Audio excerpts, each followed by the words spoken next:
നമസ്കാരം, എല്ലാ കുട്ടികൾക്കും ഗിരീഷ് സാറാണ്.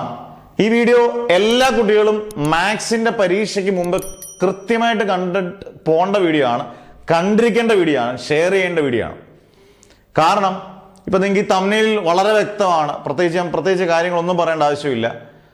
പരീക്ഷ പ്ലസ് ടുവിൻ്റെ പരീക്ഷകൾ കഴിഞ്ഞതിൻ്റെ പ്രധാനപ്പെട്ട പരീക്ഷകളായ ഫിസിക്സ്, കെമിസ്ട്രി പല കുട്ടികളും ഇന്നലെ ഒരുപാട് പേരും കുറേ അധ്യാപകരോട് വിളിച്ചപ്പോഴും ബോട്ടണിയും അത്യാവശ്യം ടഫാണെന്ന് പറയുന്നു.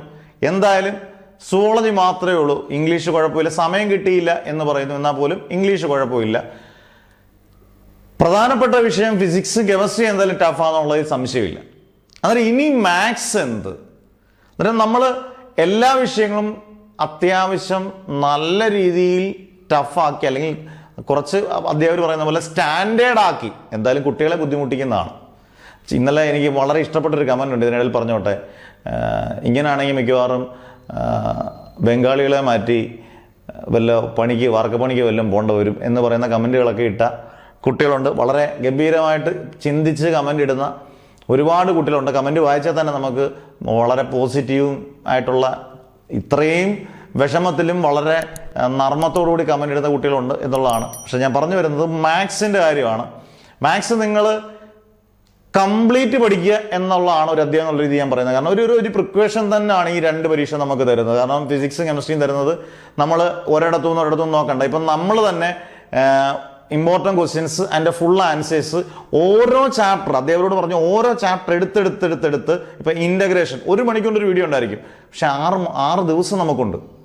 അന്നേരം ഇൻ്റഗ്രേഷൻ ആ 1 മണിക്കൂർ കണ്ടു കഴിഞ്ഞാൽ പിന്നെ നിങ്ങൾക്ക് കംപ്ലീറ്റ് അതിൽ നിന്ന് നിങ്ങൾക്ക് മാർക്ക് കിട്ടും. അങ്ങനെ വീഡിയോസ് കണ്ട് പഠിച്ചാൽ നമുക്ക് ഏത് രീതിയിലുള്ള ക്വസ്റ്റ്യൻ നമുക്ക് ഈ 6 ദിവസത്തിനുള്ളിൽ മാക്സിമം ക്വസ്റ്റ്യൻസ് ചെയ്ത് മാക്സിമം മാർക്ക് സ്കോർ ചെയ്യാം.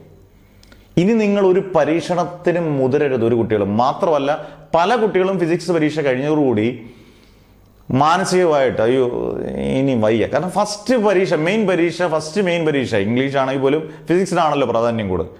അന്നേരം തന്നെ പലരും ഡിപ്രസ്ഡായി. പിന്നെ പ്രധാനപ്പെട്ട ഒരു പരീക്ഷയുടെ കെമിസ്ട്രിയുടെ ഒരു ചെറിയ രീതിയിൽ മോശമായ പോലും സ്വാഭാവികമാണ്. അത് കുട്ടികളാണെങ്കിൽ, അത് ഏത് കാലത്തെ കുട്ടികളാണെങ്കിലും മാനസികമായിട്ട് ഇച്ചിരി ഡൗൺ ആവും. അത് ഞാൻ പറഞ്ഞത്, ഇനി 6-7 ദിവസം നിങ്ങൾക്കുണ്ട്. 6 ദിവസം കൂട്ടിക്കൊള്ളുക. നിങ്ങൾ എല്ലാ വീഡിയോസും കണ്ടുപിടിക്കുക. 5 മാർക്കിൻ്റെ 4 മാർക്കിൻ്റെ ഒരു ചാപ്റ്റർ വൈസ് ആയിട്ട് വരുമ്പോൾ ചാപ്റ്റർ വൈസ് ആയിട്ടുള്ള വീഡിയോസ് കണ്ടുപിടിക്കുക. സമയം നിങ്ങൾ അധികം കളയാതെ വീഡിയോസ് കണ്ടുപിടിക്കുന്നവരാണെങ്കിൽ വീഡിയോസ് കണ്ട് നല്ല വൃത്തിയായിട്ട് എഴുതി പഠിക്കുക. മാത്സ് നമുക്കറിയാം, വായിച്ച് പഠിക്കുന്ന ഒരുപാട് കുട്ടികളുണ്ട്. എഴുതി നല്ല ക്ലിയർ കട്ടായിട്ട് പഠിക്കുക. ഇത് നിങ്ങൾക്ക് മാർക്ക് കിട്ടാൻ വേണ്ടി ഒരു അധ്യായം എന്നുള്ള രീതിയിൽ പറയുന്നതാണ്. കാരണം ഇനിയും ഒരു പ്രയാസം എന്ന് പറഞ്ഞ് വരുന്നതിനെക്കാട്ടി നമ്മൾ എല്ലാ രീതിയിലുള്ള ക്വസ്റ്റ്യൻ, നമ്മളും അധ്യാപകരോട് പറഞ്ഞേക്കുന്ന മാത്സ് പഠിപ്പിക്കുന്ന അധ്യാപകരോട് പറഞ്ഞ എല്ലാ രീതിയിലുള്ള ടഫായിട്ടുള്ള ക്വസ്റ്റ്യനും സിമ്പിളായിട്ടുള്ള ക്വസ്റ്റ്യനും ആവറേജുള്ള രീതിയിലുള്ള ക്വസ്റ്റ്യൻ, എല്ലാ രീതിയിലുള്ള ക്വസ്റ്റ്യൻ പാറ്റേൺ തയ്യാറാക്കിയാണ് അധ്യാപകർ ഇപ്പോൾ നിങ്ങൾക്ക് വീഡിയോസ് തരാൻ പോകുന്നത്. അന്നേരം നിങ്ങൾ മാക്സിമം കാണുക.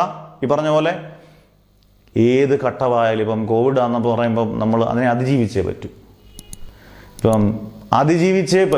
നമുക്ക് ഏത് ബുദ്ധിമുട്ടുള്ള പരീക്ഷകളായാലും അതിജീവിക്കാതെ പറ്റത്തില്ലല്ലോ. പിന്നെ വാല്യുവേഷൻ്റെ കാര്യത്തിൽ നമുക്കൊരു ഒഫീഷ്യലായിട്ട് വരാതെ ഞങ്ങൾക്കൊരു വീഡിയോ ഞാൻ ചെയ്തില്ല. ഇപ്പം വാല്യുവേഷൻ ലിബറലാണ്, ഫിസിക്സിൻ്റെ കുഴപ്പമില്ലാത്ത ലിബറലായിട്ട് വാല്യുവേഷൻ ചെയ്യും എന്ന് പറഞ്ഞുകൊണ്ട് മാത്രമാണ് ഞാൻ നമ്മുടെ സഹപ്രവർത്തകരായിട്ടുള്ള അധ്യാപകർ വാല്യുവേഷന് പോകുന്നവരോട് ചോദിക്കുമ്പോൾ അവരെല്ലാം ചർച്ച ചെയ്യുമ്പോൾ അത് അത്യാവശ്യം കുഴപ്പമില്ലാതെ. കെമിസ്ട്രിയെ കുറിച്ച് അങ്ങനെ പറഞ്ഞിട്ടില്ല. അങ്ങനെ പറയുമ്പോൾ എന്തായാലും ഒരു ഡിക്ലറേഷൻ എന്തായാലും വരും, എന്തായാലും വാല്യുവേഷൻ സമയത്ത് വരും. അങ്ങനെ കൃത്യമായിട്ട് നമ്മൾ വീഡിയോ അപ്ഡേറ്റ് ചെയ്യുന്നതായിരിക്കും ഉറപ്പായിട്ടും. അത് ഓരോ കൃത്യമായ അപ്ഡേഷൻ കിട്ടുമ്പോൾ എനിക്ക് വ്യൂസ് ഇന്നത് കിട്ടണം നിങ്ങൾ വിചാരിക്കുന്ന പോലെ അങ്ങനെ ഒരു അധ്യാപകനല്ല. നിങ്ങൾ മുൻകാലത്തെ എൻ്റെ വീഡിയോസ് കാണുമ്പോൾ 22,800ഓളം വീഡിയോസ് ചെയ്തൊരു അധ്യാപകനാണ്. പല പ്ലാറ്റ്ഫോമും വരുന്നതിന് മുമ്പ് തന്നെ നമ്മൾ വീഡിയോസ് തുടങ്ങിയതാണ്. അങ്ങനെ വ്യൂസ് കിട്ടണം, അതിനുവേണ്ടി തംബ്നെയിലിട്ടൊക്കെ ചെയ്യണമെന്നുണ്ടെങ്കിൽ നമുക്ക് ഇഷ്ടം പോലെ ചെയ്യാം. അതല്ല, അതിനേക്കാട്ടിലുപരി ഒരു പരിധി വരെ ഒരു 99%, 100% ഡെഡിക്കേഷൻ എന്ന് 100% ഒരു മനുഷ്യനും പറ്റത്തില്ലെന്ന് കഴിയും. എന്നാലും 90%എങ്കിലും നിങ്ങളുടെ കൂടെ നിന്ന് നിങ്ങളുടെ വിഷമങ്ങൾ മനസ്സിലാക്കി നിങ്ങളുടെ ഒപ്പം നിൽക്കുന്ന ഒരധ്യാപകനാണ് എന്തായാലും. അതായത് നന്നായിട്ട് പഠിക്കുക. മാത്സ് കരുതൽ മാത്രം പോരാ, ഗംഭീരമായിട്ട് പഠിക്കണം.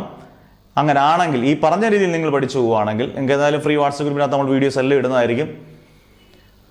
നല്ല മാർക്ക് നിങ്ങൾക്ക് കിട്ടട്ടെ എന്ന് പ്രാർത്ഥിക്കുന്നു. അതോടൊപ്പം ഒറ്റ വാക്കൂടെ +1കാർ ജാഗ്രതയിൽ. നമ്മൾ ഒരു കൂട്ടർ മോശമായിട്ട് വരുമ്പോൾ നമ്മൾ ചിരിക്കരുത്. കാരണം നമുക്കിനി പരീക്ഷകൾ വരുന്നുണ്ട്. നന്നായിരിക്കട്ടെ എന്ന് നമുക്ക് പ്രാർത്ഥിക്കാം. പക്ഷെ നിങ്ങൾ ചിരിച്ചുകൊണ്ട് സമയം കളഞ്ഞുകൊണ്ടിരിക്കരുത്, പഠിച്ചോണം. Okay, never ever give up.